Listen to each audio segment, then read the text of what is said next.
So, episode 3, and the feedback from episode 1 and 2 has been absolutely fantastic, so I really cannot thank you guys enough for all the comments and general positivity around me starting this crazy project. But in today's episode we're going to be looking at a few things which I'll go over once we're inside the brake van.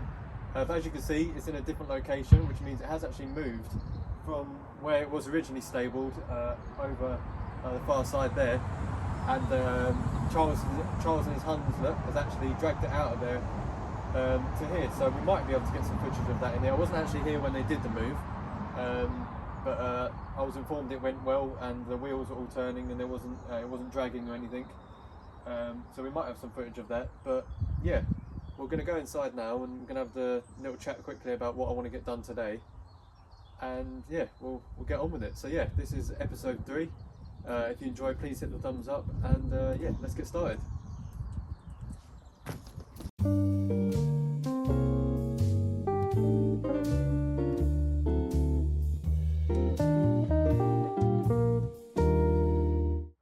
Right, so back in the brake van after some of the bits and bobs we did last time I was here, and the 3 or 4 main things I want to have a look at today. Well, the first is we've got a few different things to try for getting rid of rust, so we're going to have a look at that first. Secondly, while we're doing that, I've also bought about 110 coach bolts as well, ready for the foot plate renewal. So the other thing I'd like to do today is get the angle grinder out and get all of the old coach bolts and pieces of rotten wood off as well. So that's something I'd like to do. I'd also like to look at seeing how much paint I can get, or this old flaky paint I can get off. So I've got a paint scraper to have a go at that. And what was the last thing? Yeah, just a general tidy up again really. I've got loads of stuff in the van today, brought down to get on with various little bits and pieces. When I do projects, I don't like to focus on one thing. I like to sort of flicker around between different projects. So yeah, the first thing we're going to do today is have a look at some rust removal products and have a little comparison between some of them. And then after that, we're going to, while that's working, if you like, we're going to remove the coach bolts and yeah, just see where the day takes us really. We'll try and get the fire going in a little bit as well, but I don't want to have the fire on while I'm spraying and pouring chemicals everywhere, because it's just going to end in disaster otherwise. But coming in here since last time, and we did dry it out a little bit last time, it's not, the damp smell has actually, I don't want to jinx it, but the damp smell has reduced a fair amount. It doesn't smell as bad as when I first come in here, which is good. Obviously there's still some serious issues to fix, and of course a lot of the comments are about the roof. We will try and get on the roof later on, but the thing with the roof is that's going to be quite an expensive fix. So what I might do until I've saved up the money to do that is just get a tarpaulin over the top of it, just to prevent any water coming in. Although we did have some rain recently, and there's not actually much evidence of the rain getting in here, so that's a good thing. But obviously we need to address the roof as soon as possible, so we'll probably have a look at that at some point as well today. So what I'm going to do now is I'm going to unload the van with all the stuff I've got, and then we're going to have a look at dealing with some rust. So yeah, let's get on with it.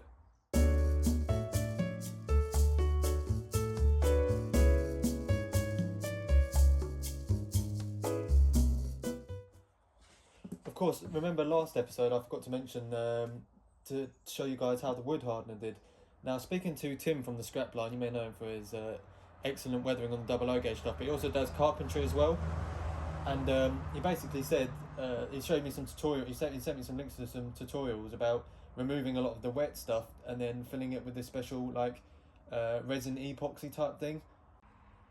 Right, so after speaking to the brake van renovation committee, we made the executive decision to probably just completely replace this piece, to be honest with you, because as I was getting further down here, you can see where the metal structure here is completely fine, but as you come in here, this is all breaking away. And to actually get this piece off, it shouldn't be too difficult. There's just a couple of angle brackets there, and then it's bolted on at the front here. So once I got this piece off, it gave me a chance to have a go at de-rusting this as well. And that's where we can have a look at some of the tools I've got for the angle grinder to get some of this surface rust off. And then I think the easiest thing to do is just to completely, for what it's worth, just take this off, buy a new piece of wood and put it straight back on, and that'll save a lot of time and hassle. But yeah, it's got to remember, it's very daunting when you obviously come and look at this with so many sort of individual projects I need to get on with on this, but it's just about, as someone said, just taking it one step at a time, if you like. So first thing I'm going to do today is get this piece of wood off, just so I know next time I come down I bring a fresh piece, we can get that fitted on there, and that's that problem dealt with. So what I'm going to do now is get some spanners or something and attempt to undo some of these rusted up screws underneath, and try and get this piece of wood off. Now the frame itself is actually structurally very sound, so I'm hoping that it wouldn't cause any too much of an issue actually taking this off. And remember as well, right, so as you can see here, I've done my best to preserve this piece of wood. It's now invisible because I've hit it with a hammer a couple of times and it's pretty much all fallen apart. So yeah, not going to bother preserving it, as you may have guessed. I'm just going to get 2 new beams, one for this side and one for that side, as it was easier just to replace it than to even attempt to fix it for the cost of the wood replacement anyway. As you can see here, this is the middle pillar which it was sort of interlocked with. So this top bit here is sort of rotting away, but this bottom post is fine. So what I'm going to do is cut that top piece off there, and then when the new bit of wood goes on top, I'm just going to put a bolt straight through it into that piece there. So none of this sort of interlocking stuff. I'm just going to bolt it together straight away, because at the moment anything going into that is only going to get damp and rotten again. If I move the camera over to the right hand side, you can see the metal angle brackets are still in one piece. I need to just remove all this rubbish off, take the bracket off, and then when I put the new piece of wood on, fix them to the bottom and then bolt it back on there again.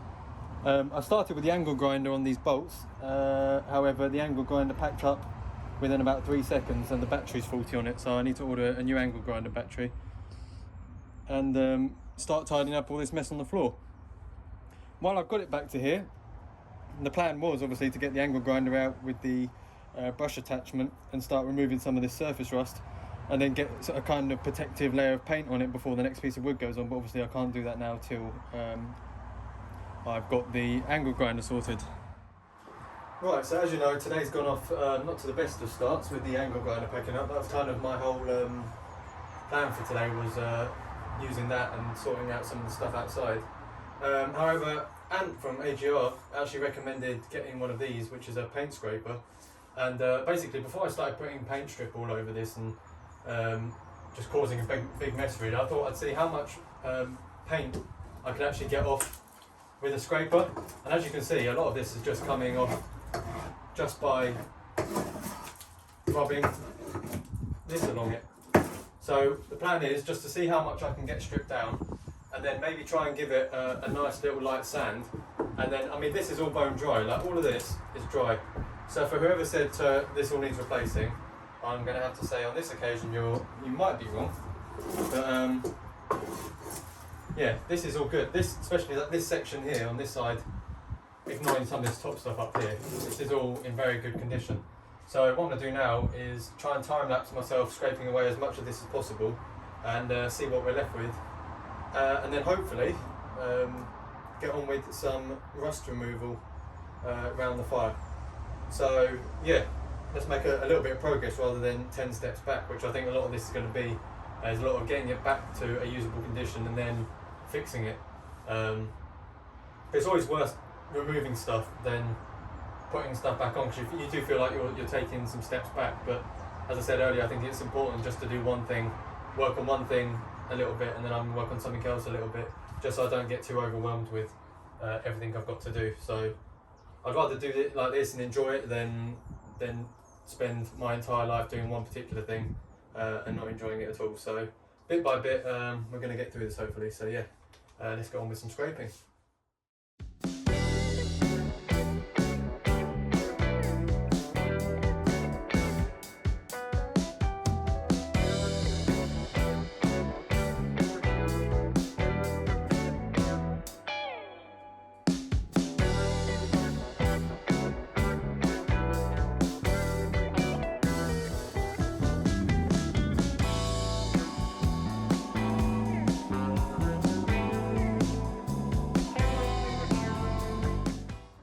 So unlike the wood on the outside, this has actually been quite a good success actually, just using the scraper to get this back to the original wood, which, as I say, is all bone dry, which is really, really nice. So once I've got my power tools back working again, I'll give this one final sand down to get rid of the rest of this paint and any of the marks. I'll then fill in all of these holes here with some wood filler and then sand it again, and then give it a base coat of protective wood paint, and go from there. So yeah, that's going to need to be, obviously I'm going to have to get rid of the paint on all the wood down both sides, and obviously the roof as well. But we'll go up onto the roof quickly and show you guys what I've seen so far of it, and then we'll have a look at actually using some de-rusting stuff. So yeah, I'll join you in a second. I said at some point as well I was going to have a look at the roof. Now this is the first time seeing it properly up an actual ladder, and as you can see, the main issue is that all the roofing felt is kind of broken off or disappeared somewhere. So as you can see, a lot of the wood is actually exposed there, but it doesn't actually look in too bad a condition. So I definitely think as soon as I can get around to sorting this roof out and get it covered up, we shouldn't have any more issues on the inside with any damp at all. But as I say, for now I might just get a tarpaulin over it just in case we get any bad weather, although the forecast is looking pretty good for the next few days. Yeah, it's just really old roofing felt, I think, and around the chimney as well. This all looks okay actually. It all looks relatively clean except this completely battered chimney top here, which is I think just a bodge job of a sheet of metal actually. So if I could find a replacement for that, like a proper one, that'd be pretty useful.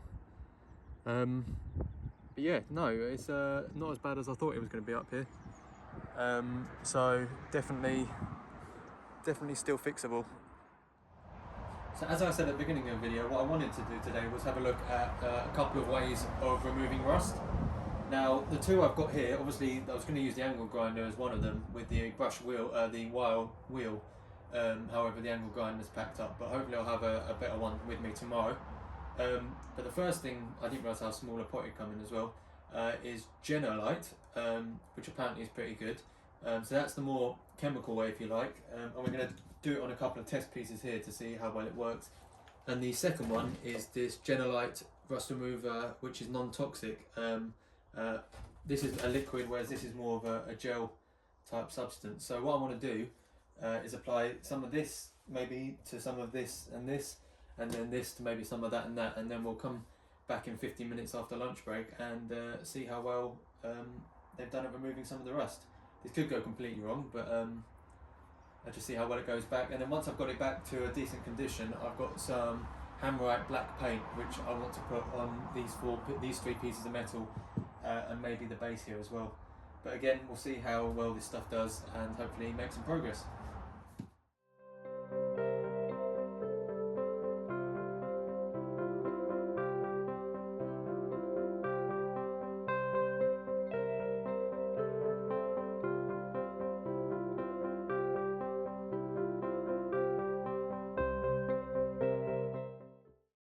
So I want you to see me just doing that time lapse there, is apply the non-toxic stuff to this section here, and then obviously there's a small bottle of the other stuff, so I've done this small section up here, which you might be able to see the slight discoloration there with the gel. So we're going to leave it, we're going to have a lunch break, leave it for 15 minutes and come back, and then basically, apparently this goes back to metal and you can wipe it clean, so we'll try it with a wet wipe or something first to see how much it removes. And then we'll get a wire brush out anyway and give it a quick scrape to see which one's done the best in the 15 minutes.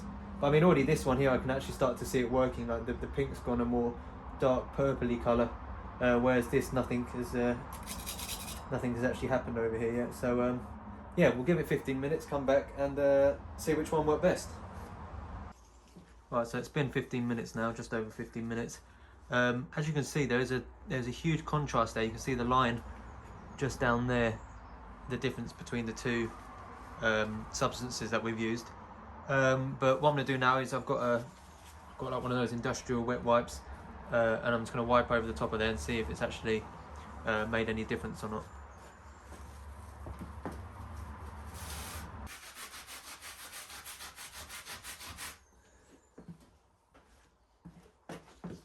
So actually, as you can see from that, I mean, a fair amount of rubbish has come off it already. But I reckon what I'll do now is I'll put another couple of coats on and see if we can get it all the way back to the bare metal. I'll get another wipe now as well and try on the left hand side and see if that's made a difference at all.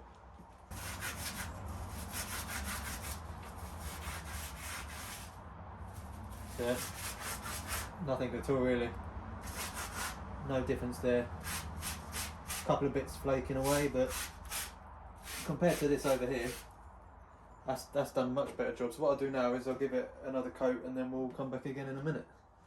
Right, so as you can see here, there's been a huge difference just leaving it, even after I'd wiped a bit of it down. Just leaving it as it is. It's gone virtually through to the bare metal underneath. I mean, at that point there, once I've sanded that down, that's going to be good for a coat of paint. So what I need to do is repeat that process the whole way around here. Even over here, as you can see, where I've left this on here, it's started to take the first layer of rust out.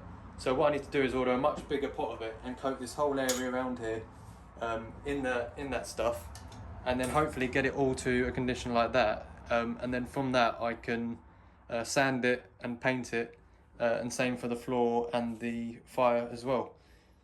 Other than that, I've just been taking some measurements of the pieces of wood that are going to be replaced here. So I'm going to go and pick them up today or tomorrow to fill in that hole there. And I've also measured out the piece of wood that needs to go along here. So as you can see, most of it's cleaned up now. I've actually cut off that bottom bit there, and I just need to tidy up thens as well. And then, as you can see, replace that whole piece. I need to get all of that on the fire as well. I've also given the floor a quick sweep, so we can get a rough idea of how we're looking now for the end of episode 3, day 2 here, if you like. I'll be back down again tomorrow. As you can see, some of the wood is starting to appear and come up quite nicely actually. So yeah, I'm kind of reliant on power tools at the moment, which I don't have. So once I've brought some of them down tomorrow, I can actually make some decent progress. But I'm pretty pleased with what I've done today, considering the angle grinder packed up within the first 5 minutes. So I think that is where we're going to leave it for episode 3. I'll be back down here again tomorrow, well the day after I film this episode, to do episode 4. And like I said, hopefully have some power tools with me this time to actually make a decent bit of progress. I've just kind of been cleaning and assessing things really. I'm going to go and get some wood as well for the outer frame of the duct here, if you like. So that is going to be replaced. The wooden boards along the bottom there, I'm going to go and get as well. And obviously the piece for behind the camera there, on the outside bit, the beam needs replacing. So we'll sort that out. Other than that, it just needs a general sweep up and a tidy up in here. And then tomorrow we can crack on with sanding back some of the wood, sanding back the rust and painting that area in there. And hopefully get around, if I get an angle grinder that works, to cutting off the wooden pieces on the footboards as well. So that's something to get on with tomorrow. But yeah, it's been I'm a bit disappointed with how much progress I made today, but I know not every day I come here is going to be like a crazy change in what I get done. But hopefully you guys have enjoyed. If you're enjoying this series, please hit the thumbs up, and of course if this is your first time here, welcome to the channel. I'll leave a link or a card if you're watching on PC to videos somewhere around here for episode 1 and 2. Yeah, hopefully you guys have enjoyed.